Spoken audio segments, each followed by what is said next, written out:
Bismillahirrahmanirrahim. Assalamualaikum warahmatullahi wabarakatuh. Alhamdulillah. Alhamdulillahilladzi ja'ala al-ilma taharatan lin-nufus wa nuran lil basair wa hadiyan ilal jannah. Asyhadu an la ilaha illallah wahdahu la syarika lah wa asyhadu anna Muhammadan abduhu wa rasuluhu sahibul burhan.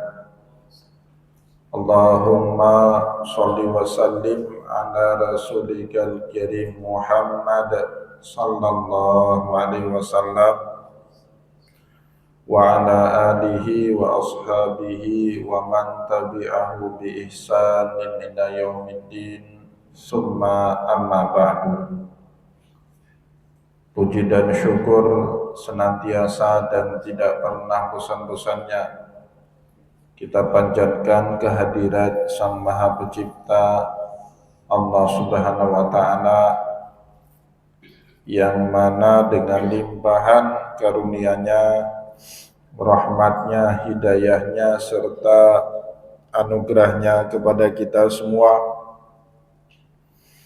kita kembali masih diberi kesempatan, kesehatan dan usia panjang oleh Allah Subhanahu wa Ta'ala untuk terus dan senantiasa mengabdikan diri kita di jalannya dengan menjalankan segala perintahnya dan menjauhi semua larangannya.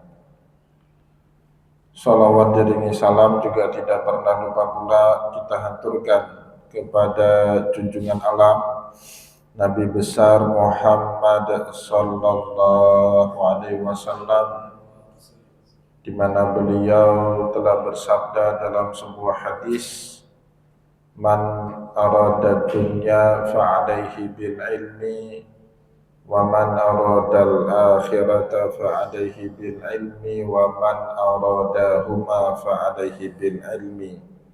Barang siapa yang mau bahagia di dunia, caranya dengan ilmu, dan barang siapa yang mau bahagia di akhirat, caranya dengan ilmu. Dan bagi barang siapa saja yang mau bahagia dunia dan akhirat, juga caranya dengan ilmu pengetahuan. Bapak Ibu kaum muslimin dan muslimat jamaah salat subuh yang dimuliakan oleh Allah, mari pada kesempatan subuh yang penuh dengan keberkahan ini, sambil kembali kita niat iktikaf di rumah Allah, mari sama-sama kita kembali melanjutkan pengajian kita dengan kitab Syajaratul Ma'arif karya Sultanul Ulama Syekh Izzuddin bin Abdissalam rahimahullahu ta'ala anhu. Dan insyaallah pada kesempatan subuh kali ini kita akan melanjutkan bahasan kita dengan fasal pembahasan berikutnya, faslun fi ibra'il mu'siri wa indarihi. Fasal di mana adanya anjuran baik dari Al-Quran maupun dari hadis dan sikap yang dicontohkan kepada kita oleh Rasulullah untuk ibra'ul mu'sir, menggampangkan urusan orang yang susah dalam berbagai hal, dalam utang piutang khususnya, wa indaruh, bahkan juga ada anjuran dari Al-Quran dan juga hadis Rasulullah. Jika ada orang yang berutang kepada kita, sudah jatuh tempo dan belum sanggup melunasi utangnya pada saat temponya jatuh, sunnahnya kita ibrokkan dia, kita mudahkan dia. Bukan artinya utangnya dihapuskan, ya. Dan ibrah bagi orang yang berutang itu dalam bentuk inzaruhu, ya, memberikan waktu tenggang pembayaran utang yang lebih lama. Itu sudah masuk bahagian daripada ibra'un alal mu'sir, ya, menggampangkan urusan orang yang berutang kepada kita. Begitu juga Bapak Ibu yang dimuliakan oleh Allah, anjuran ini berlaku dalam setiap lini kehidupan kita sehari-hari. Ada orang susah makan, kita bantu. Ya. Ada orang susah kuliah, kita bantu. Ada orang yang tidak punya tempat tinggal, kita punya tempat tinggal yang memungkinkan untuk kita berikan kepada orang, kita bantu.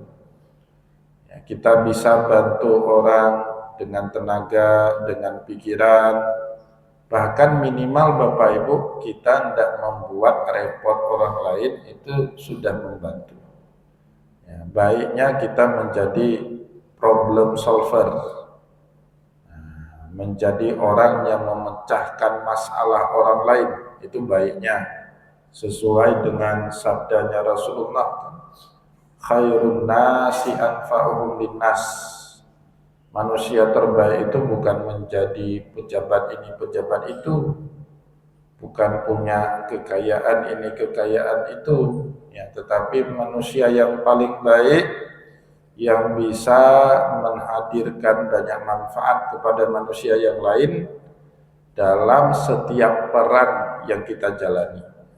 Jadi itu Bapak Ibu yang harus menjadi target daripada hidup kita, menghadirkan banyak manfaat kepada orang, bahagian daripada problem solver, menyelesaikan masalah orang, termasuk mengamalkan hadis Nabi, khairun nasi anfa'ahum linnas. Yang pertama, ya, jangan jadi part of problem, bagian dari masalah, apalagi problem maker, menjadi pembuat masalah. Na'udzubillah min zalik.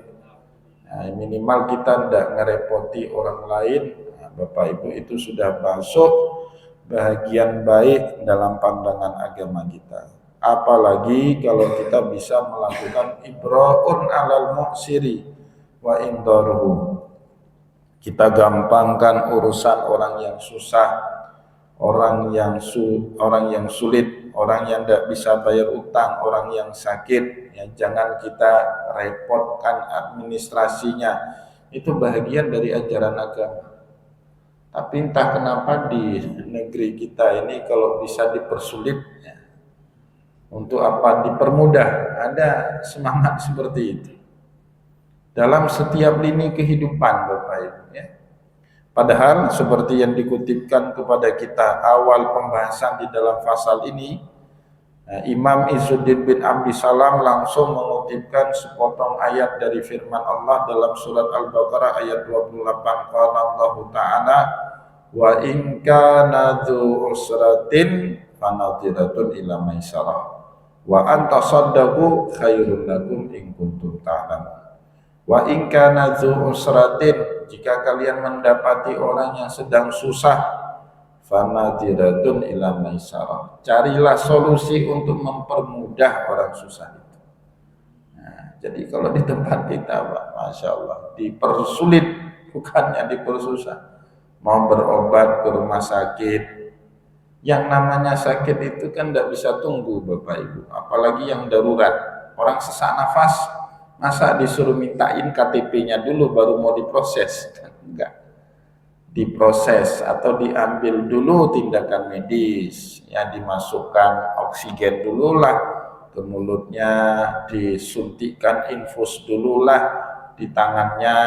Urusan administrasi itu kan bisa diurus belakangan. Tapi Bapak Ibu, di rumah sakit kita administrasi dulu, baru kemudian diproses tindakan medisnya. Ini kan kebalik. Saya pernah suatu hari, tidak usah saya sebut rumah sakitnya di mana Bapak Ibu, Omname, karena lambung saya itu parah, sempat jatuh lagi ceramah bahkan. Nah, akhirnya saya di Omname, ya sebelum di Omname kan dibawa ke IGD, lama di IGD itu, hampir 12 jam, katanya nggak ada kamar. Ketika istri saya izin sebentar ninggalin saya ke toilet, saya ambil itu infus Bapak Ibu, saya jalan ke lantai 2, ternyata kamar kosong banyak. Jalan sendiri, langsung saya tidur di kamarnya. perawat di IGD itu cari pasien setengah mati udah hilang, nggak bawa HP, saya HP sama istri. Akhirnya ditemukanlah saya di kamar lantai 2 itu. Datang perawat, datang manajemen rumah sakit. Nah, Pak, ini nggak boleh di kamar ini. Bapak harus keluar dulu di IGD. Nah, tadi di IGD katanya nggak ada kamar. Saya sekarang sudah dapat kamar kok, diusir. Saya nggak mau pindah, udah pakaiin spray cepat, saya nggak mau pindah lagi. Jadi itu kan mempersulit orang yang sedang susah. Ya. Apalagi kalau sudah berurusan dengan hukum, Bapak Ibu. Waduh, habis itu hari kita. Punya kerjaan ninggal kita. Kalau Bapak Ibu sudah dipanggil, mohon maaf, sama polisi, sama jaksa, itu waktu habis, pikiran susah, makan gak enak, tidur gak nyenyak, itu kan. Ya, padahal cuma dimintai keterangan, Bapak Ibu. Ya, cuma dimintai keterangan saja. Tapi waktu kita habis, disuruh tunggu di situ berjam-jam. Saya pernah diminta bantu. Mereka minta bantu ke saya, Pak, di Polda Aceh itu. Masalah apa itu? Umrah, travel yang bodong ya. Kan ada kemarin itu banyak travel bodong itu diminta untuk jadi saksi ahli. Saksi ahli kan kita dianggap ahli untuk memberikan kesaksian di situ bagaimana bisnis travel itu, dan ini kenanya perdata atau pidana. Kan mereka yang butuh dikasih undangan. Mohon hadir ke Polda Aceh memberikan keterangan. Kita yang dibutuh, Pak, disuruh tunggu berjam-jam di situ. Habis waktu kita. Punya kegiatan lain tidak bisa. Alhamdulillah untungnya ada jamaah kita yang tugas di Polda, Bapak Ibu. Kalau nggak ada mungkin sampai 2 hari saya di situ. Ya. Kalau nggak datang kan nggak enak juga. Sudah diminta bantu. Tapi diminta bantu dibuatnya seperti kita yang membutuhkan mereka.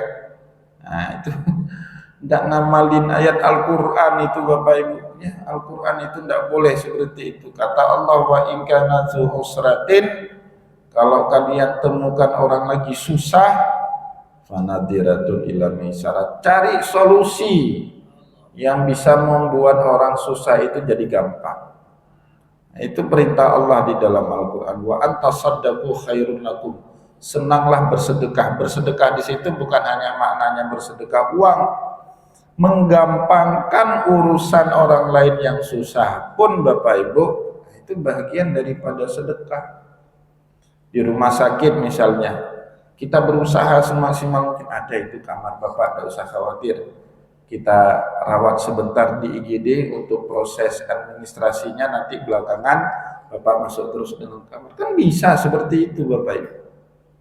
Atau kalau memang sudah terjadwal manggil orang untuk diperiksa ke kejaksaan kah, ke kepolisian kah, kan ada jadwal itu jam 9 misalnya, tepati itu.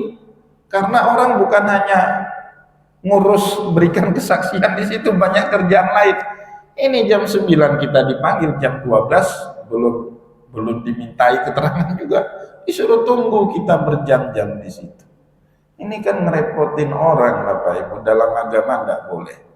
Dan Rasulullah Sallallahu Alaihi Wasallam tidak pernah membuat orang lain repot. Apa yang dia katakan, itulah dia kerjakan. Kalau dia menemukan orang lain susah, Rasulullah Sallallahu Alaihi Wasallam lah orang yang paling terdepan ingin memudahkan urusan orang yang lain yang susah. Ai as-sadaqatu bil ibra'i khairun minal indar. Jadi kita bersedekah sehingga membuat orang yang susah itu menjadi tenang, ya, enggak lagi kerepotan. Khairun minal indar, lebih baik daripada kita menaguhkan waktu yang panjang sehingga orang yang susah itu juga kemudian bisa melunasi hutangnya. Ini dalam konteks hutang piutang ya. Nah, jadi dalam semua lini kehidupan kita, Bapak Ibu, usahakanlah memudahkan orang. Wa qala sallallahu alaihi wasallam. Nah, ini dikutipkan juga sabdanya Nabi Muhammad dalam sebuah hadis, man yassara ala mu'sirin yassarahullahu alaihi. Barang siapa yang memudahkan hidupnya orang susah, maka Allah Subhanahu wa taala juga memudahkan hidupnya. Atau di dalam hadis yang lain yang lebih populer, man yassara musliman yassarallahu alaihi yaumal qiyamah. Barang siapa yang memudahkan urusan kaum muslimin di dunia, maka kelak Allah Subhanahu wa taala akan memudahkan urusan kita di hari kiamat. Jadi dulu saya sudah lama hafal hadis ini Pak, tapi implementasinya kayaknya baru akhir-akhir ini. Tapi itu pun dikit-dikit, tipis-tipis.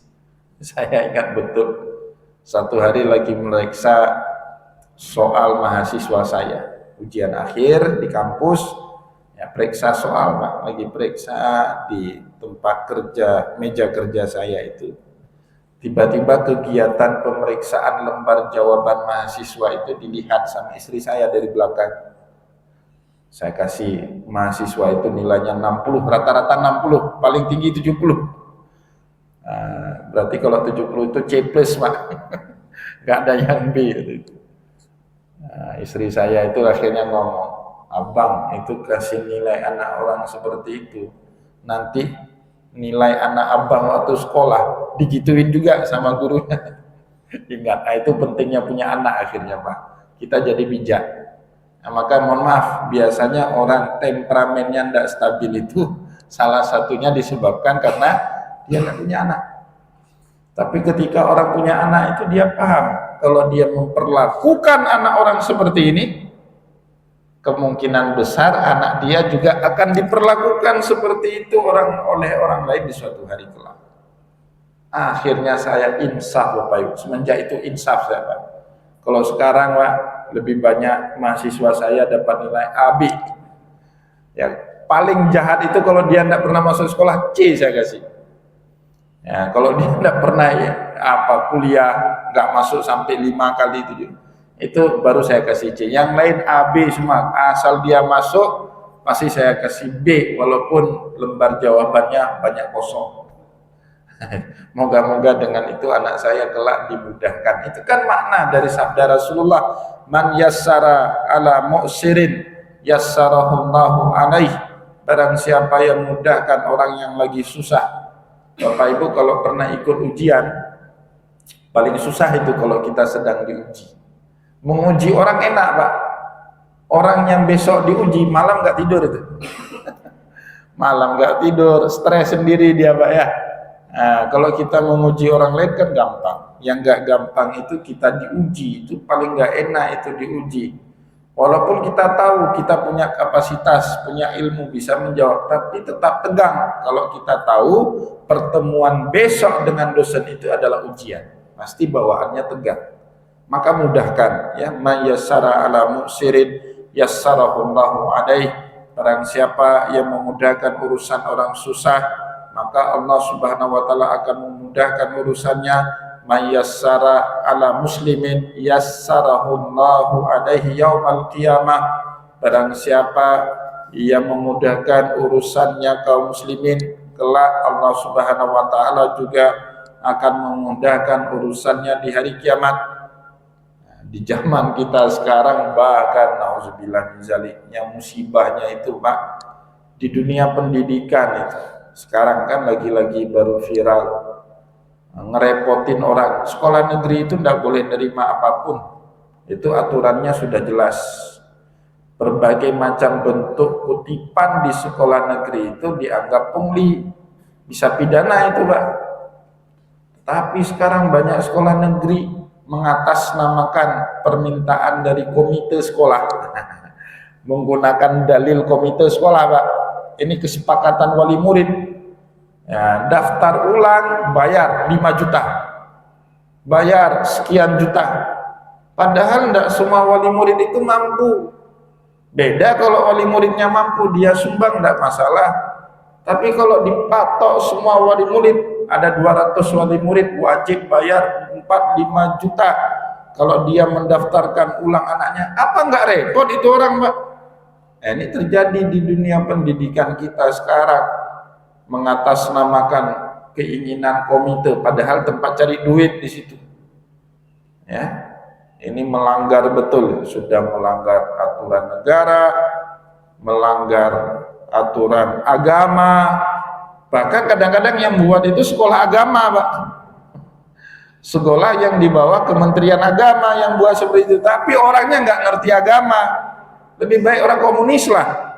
Kita selalu marah-marah sama komunis. Sekolah kita aja lebih komunis daripada orang Cina. Orang Cina itu gratis, Pak, sekolahnya. Di Cina itu sekarang mau sekolah sampai S1, S2, S3 gratis. Bahkan kasih beasiswa lagi buat orang luar negeri. Bukan hanya buat orang Cina. Di tempat kita, Pak, sekolah negeri ada pungli. Kan lebih komunis itu. Tapi nanti nggak ada duit. Bohong, nggak ada duit, Pak. Sekolah itu ada bos namanya. Semua biaya itu dibebankan kepada bantuan operasional sekolah atau dana bos itu. Nah, tapi kecuali dana bosnya disunat sama pengambil kebijakan yang lebih tinggi. Nah, itu komunis juga itu. Ya kadang-kadang kita ini, Mbak, marah sama komunis. Kita sendiri yang lebih komunis nggak marah. Sikap kita itu lebih komunis. Dana bos dicutit, disunat, ya 100 juta dana bos, tinggal 30 juta, 70 juta melayang entah kemana. Itu kan lebih komunis daripada komunis itu sendiri. Dan itu tidak pernah diajarkan di dalam agama kita. Ya, di dalam Al-Quran kita dilarang melakukan itu, apalagi di dalam hadisnya Rasulullah SAW. Maka Bapak Ibu, kalau kita melihat Nabi Muhammad setiap kali ada datang sahabat yang mengeluhkan ini itu, apakah urusan duniawi maupun urusan ukhrawi, pasti Nabi Muhammad berusaha memudahkan urusan mereka. Pernah kan satu kali Salman Al-Farisi, sahabat Nabi yang masuk Islam tapi statusnya masih budak. Salman Al-Farisi itu kemudian ingin dibebaskan, ingin dimerdekakan sama Nabi. Pergi ke tuannya, tanya berapa harganya, sekian ribu dinar.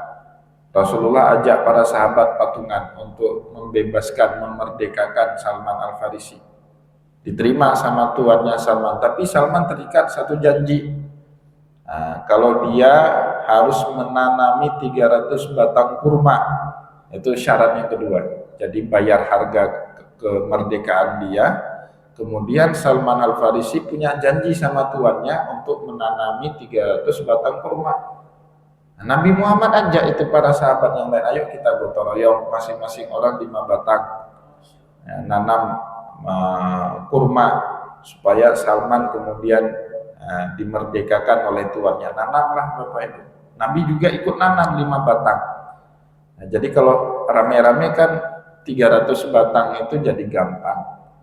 Nah, kalau sendiri Pak, 300 batang kurma itu mati kita tanam itu. Jangankan batang kurma, Bapak Ibu kalau pernah nanam mangga, kita gali itu capek Pak. Butuh waktu 3 jaman itu. Kalau orang nggak biasa seperti saya itu 3 jaman itu. Pakai linggis, pakai cangkul untuk menggali. Kemudian kita taruhkan pupuk, kita sirami, baru tutup balik. Batang mangga itu butuh waktu 3-4 jaman satu batang. Kalau 300 batang butuh berapa banyak waktu itu. Maka Nabi Muhammad ajak gotong royong para sahabat. Untuk apa? Memudahkan urusannya Salman Al-Farisi. Setelah gotong royong Bapak Ibu yang dimuliakan oleh Allah, ditunggu 1 tahun, 2 tahun. Nah, masuk tahun ketiga itu biasanya batang kurma sudah mengeluarkan bunganya, ya, sudah mulai mengeluarkan putih bunganya. Ya, 300 batang, 295 batang, 295 batang itu berbunga. Yang enggak berbunga itu 5 batang. Dan ternyata 5 batang kurma yang enggak berbunga itu semuanya yang ditanami sama Nabi. Para sahabat melapor, ya Rasulullah, kayaknya Salman enggak jadi merdeka lah tahun ini. Lah kenapa? Dari 300 batang yang kita tanam 3 tahun yang lalu, ada 5 yang gagal berbunga. Lah punya siapa itu? Siapa punya kerja? Ya batang yang Anda tanami. Jadi Nabi Muhammad enggak bakat nanam berkebun, bersawah, itu Nabi Muhammad enggak bakat. Aduh, kata Rasulullah, tolong bantu saya. Antum a'lamu bi umuri dunyakum. Kayaknya kalian lebih ngerti lah mengenai urusan dunia kalian, mengenai urusan pertanian. Ya wajarlah, Rasulullah orang Mekah. Di Mekah itu tidak ada kebun, Pak, tidak ada sawah. Jadi Nabi Muhammad tidak pintar itu urusan tanam menanam. Akhirnya beliau minta agar urusan itu diserahkan kepada yang ahlinya untuk memudahkan kemerdekaannya Salman Al-Farisi radhiyallahu anhu. Jadi Nabi Muhammad cari solusi. Bukannya dibiarkan ukakelah, tapi mentang sampai ler toh bak kurma gepula kero oleh Salman Al-Farisi. Tidak seperti itu. Rasulullah ajak sahabatnya gotong royong untuk memudahkan proses kemerdekaan Salman Al-Farisi. Begitu juga mengenai urusan syariat. Tidak kalah heroik itu Rasulullah dalam memudahkan urusan umat dalam beragama. Bapak Ibu mungkin pernah dengar cerita suatu hari ada seorang sahabat di tengah bulan suci Ramadan. Tahun pertama diwajibkannya puasa di bulan suci Ramadan tahun 2 Hijriah. Datang sahabat kepada Nabi Muhammad siang-siang. Ya Rasulullah, faqad halaktu. Ya Rasulullah, binasalah saya, celaka saya hari ini. Nabi Muhammad nanya, wa ma ahlakaka? Apa yang membuat dirimu celaka ataupun binasa? Apa jawaban orang ini? Faqad waqa'tu ala mar'ati fi nahari Ramadan. Aku bersetubuh dengan istriku di siang hari bulan Ramadan, itu kan tak boleh. Aduh, pukul jidat Nabi. Kamu ini ada-ada aja masalah seperti itu kan. Nabi sudah ngomong sebelumnya, yang membatalkan puasa itu makan minum ya, berhubungan badan. Tapi kalau berhubungan badan itu berat, bukan hanya batal, ada konsekuensi lanjutan, wajib bayar kafarat. Nah, maka Nabi tepuk jidat itu. Ya udahlah, kamu bayar kafarat sana. Apa kafaratnya Rasulullah? It'amus sittina miskinan, kasih makan 60 orang fakir miskin. Terdiam sahabat ini. Ya Rasulullah, kayaknya kalau ada orang paling miskin di Madinah ya saya orang. Bapak Ibu kalau menghadapi umat seperti itu stres nggak? Stres lah kita kalau punya umat seperti itu. Dan rata-rata umat Nabi Muhammad kan banyaknya yang seperti itu semua tipenya, Pak. Aduh, ini orang kita suruh bayar kafarat 60 orang fakir miskin, dia pula yang paling miskin. Oh, udahlah kalau seperti itu, puasa 2 bulan berturut-turut. Ya. Fasyamu syahraini mutatabi'ain. Kau puasalah. Udah nggak sanggup kasih makan 60 orang fakir miskinnya, minimal kau puasalah. Nanti puasa Ramadan ini selesai, kamu tambah 2 bulan berturut-turut. Jawab lagi orang ini, ya Rasulullah, 1 bulan aja gagal, apalagi 2 bulan berturut-turut. Kalau saya jadi Nabi Muhammad, cuti 3 tajam tak babah. Ada aja dia jawab itu. Aduh, ini orang repot ini. Ya. Udahlah kalau gitu, itku raqabatin mu'minah, kau bebaskan hamba saya yang mukmin. Siapa? Carilah hamba saya, kau beli, bebaskan dia. Ya Rasulullah, kalau ada orang merdeka yang hampir jadi hamba saya, ya saya orangnya. Saking miskinnya dia, Pak, hampir jadi hamba saya dia. Nggak ada lagi harta kecuali diri sendiri. Modal dengkul, kata orang Betawi itu ya. Aduh. Masuk Nabi Muhammad ke dalam rumahnya itu, ambil beberapa karung gandum untuk cukuplah makan 60 fakir miskin. Kata Nabi Muhammad, ini ambil karung gandum ini sedekah buat orang-orang fakir miskin sebagai kafarat kamu. Nah, itu bentuk fanadiratun ila maisarah. Dalam syariat pun Nabi Muhammad berusaha untuk menggampangkan urusan umatnya. Ya, padahal kan Nabi Muhammad punya hak veto. Carilah yang penting 60 fakir miskin kau kasih makan, jangan tanya sama saya. Syariatnya gitu. Itu urusan kamu, kalau kamu nggak kasih makan ya kau yang dosa. Kalau seperti itu, Pak, semua bisa jadi nabi. Saya pun bisa jadi nabi, Pak, asal main perintah tapi solusi nggak ada. Siapa nggak bisa jadi nabi, Pak? Anak tika pun bisa jadi nabi. Tapi kan nabi nggak seboleh seperti itu. Dia harus cari solusi. Umatnya nggak bisa yang pertama, kedua, nggak bisa kedua, ketiga. Nggak bisa ketiga, ya nabinya yang berkorban. Itu konsekuensi jadi nabi. Nah, itu Nabi kita Muhammad, Bapak Ibu. Dia cari solusi, solutif orangnya. Orang yang pergi ke Nabi tidak pernah nggak pernah mampet, nggak pernah sumbat, nggak pernah buntu hidupnya. Pasti ada solusi. Ya, jadi kalau pergi ke seorang pemimpin umat, lagi mahnya nampak dulu, itu bukan pemimpin, Pak. Ike bijak pemimpin itu kan. Saya ingat Pak Bakhtiar Ali waktu saya di Mesir dulu. Kebetulan duta besar Indonesia untuk Mesir orang Aceh, Pak. Orang Merdu, Pak Bakhtiar Ali. Pernah jadi politikus Nasdem, duduk di DPR RI beliau itu. Nah, waktu saya di Mesir, alhamdulillahnya beliau jadi duta besar waktu itu. Nah, tahun 2008 saat saya mau pulang dari Mesir ke Indonesia, entah kenapa beasiswa saya itu nggak mengcover lagi tiket pulang itu nggak dikasih. Nah, per tiket pergi dikasih dulu 4 tahun sebelumnya, tiket pulang waktu itu Mesir lagi sudah mengalami krisis ekonomi, jadi tiket untuk mahasiswa asing nggak dikasih lagi. Akhirnya saya memberanikan diri buat janji sama ketemu dengan duta besar Indonesia. Kebetulan home staff beliau itu banyak orang Aceh. Ada satu orang namanya Pak Faisal, Bang Faisal itu. Saya minta, Bang, tolonglah bantu fasilitasi saya ketemu sama Pak Bakhtiar. Oh boleh, kamu datang hari ini jam sekian. Itu biasanya Pak Bakhtiar lagi nggak sibuk. Siap, saya datang, mahasiswa saya waktu itu. Datang, ketemu, bertatap muka. Saya ceritakan masalah saya, Pak, saya mohon maaf. Ini tiket pulang nggak dikasih lagi, beasiswa saya nggak mengcover tiket pulang, jadi harus pakai biaya sendiri, agak berat Pak, apalagi banyak barang harus saya bawa pulang.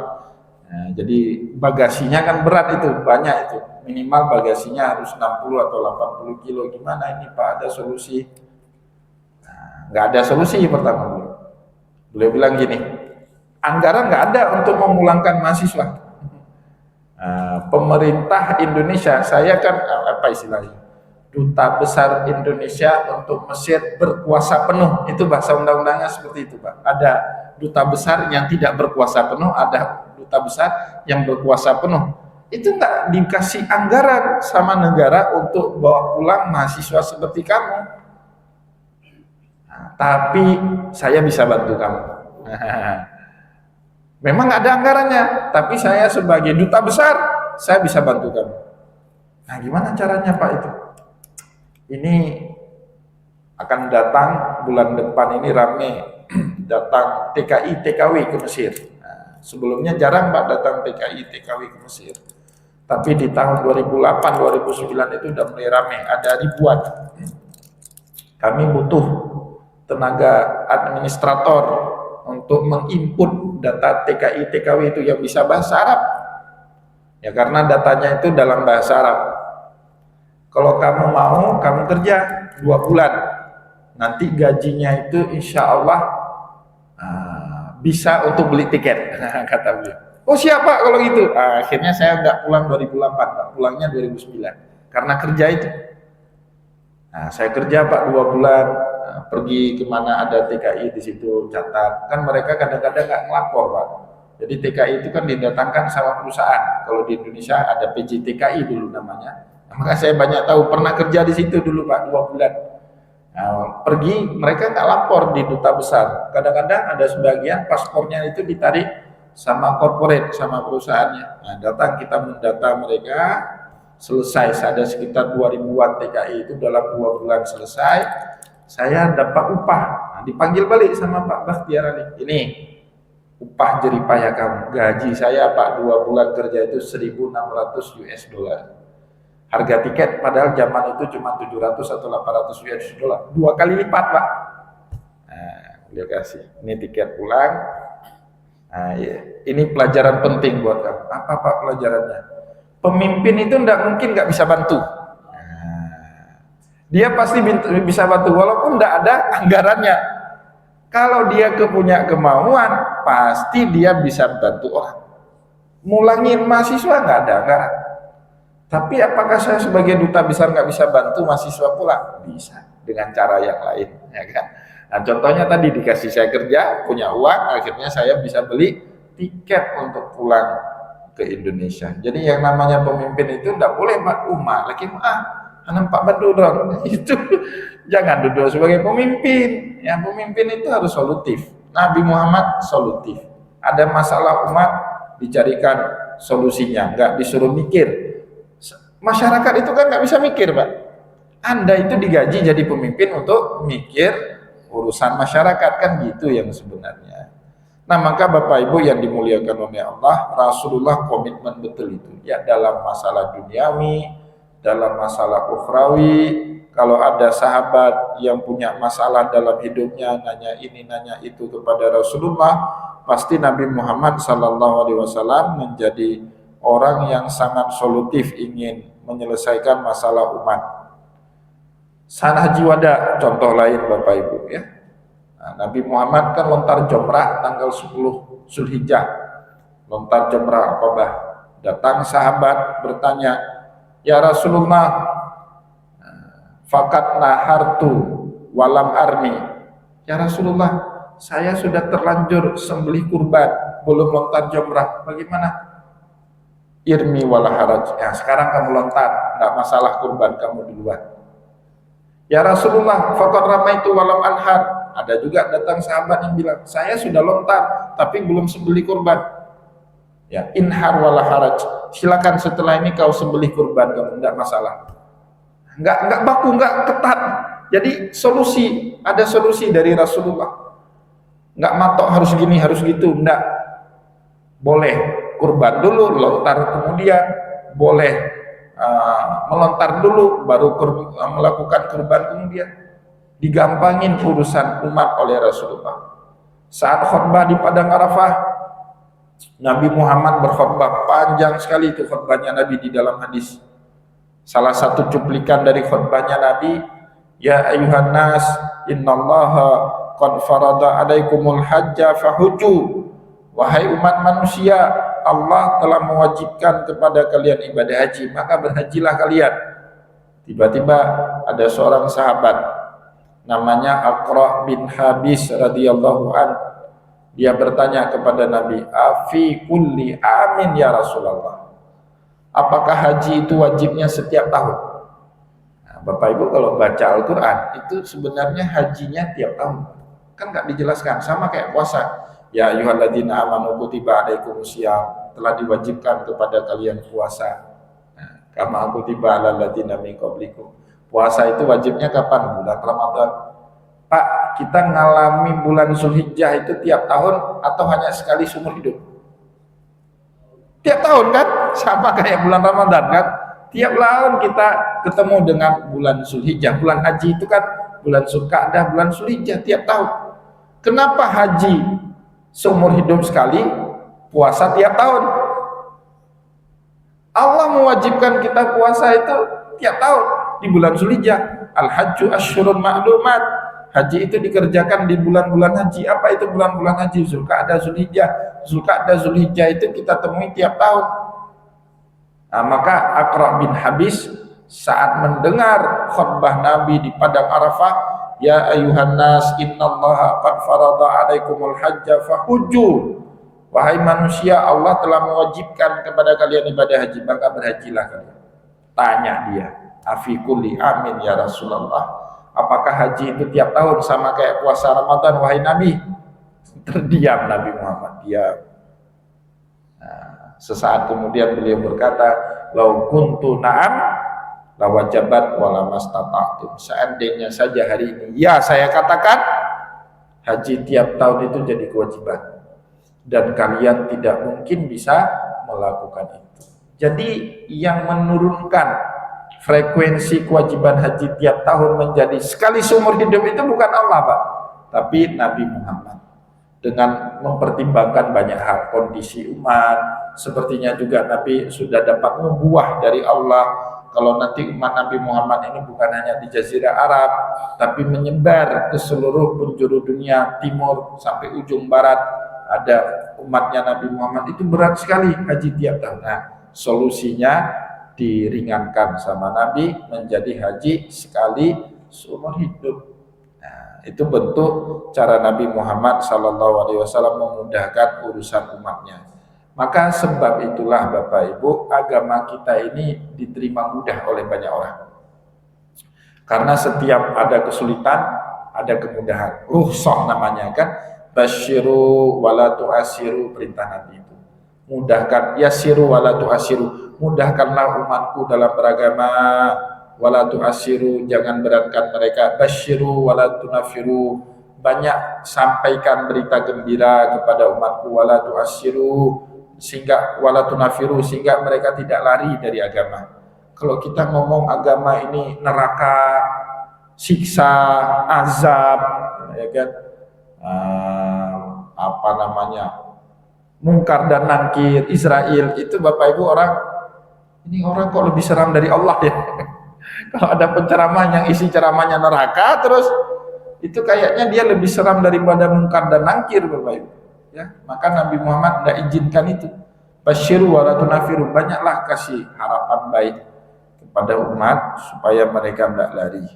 Itu cara Nabi Muhammad SAW berdakwah, sehingga agama kita ini menarik banyak orang untuk memeluk dan menjadi umatnya Nabi Muhammad SAW. Maka Bapak Ibu, ini pesan penting ya bagi kita dalam kehidupan apapun profesi kita. Mudahkanlah urusan orang ya, sebagai guru mudahkanlah urusan siswanya ya, sebagai pejabat publik mudahkanlah urusan masyarakatnya ya, petugas kesehatan mudahkanlah urusan orang sakitnya ya, petugas penegak hukum mudahkanlah urusan orang yang bermasalah dengan hukum. Umar bin Khattab sampai-sampai pernah bilang Bapak Ibu dalam satu makalahnya, kita buat putusan salah tapi meringankan orang jauh lebih baik daripada kita membuat putusan benar tapi harus menghukum orang yang salah. Coba Bapak Ibu bayangkan kalau ancaman hukumnya mati, kita putuskan orang dengan hukuman mati padahal dia orangnya nggak bersalah.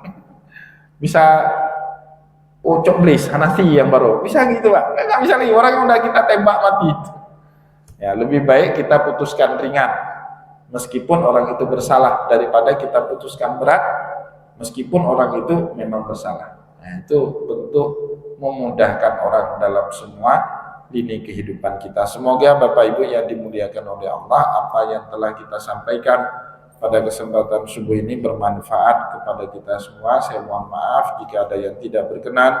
Wallahu muwaffiq ila aqwamit thariq wa nasrun minallah wa fathun qarib.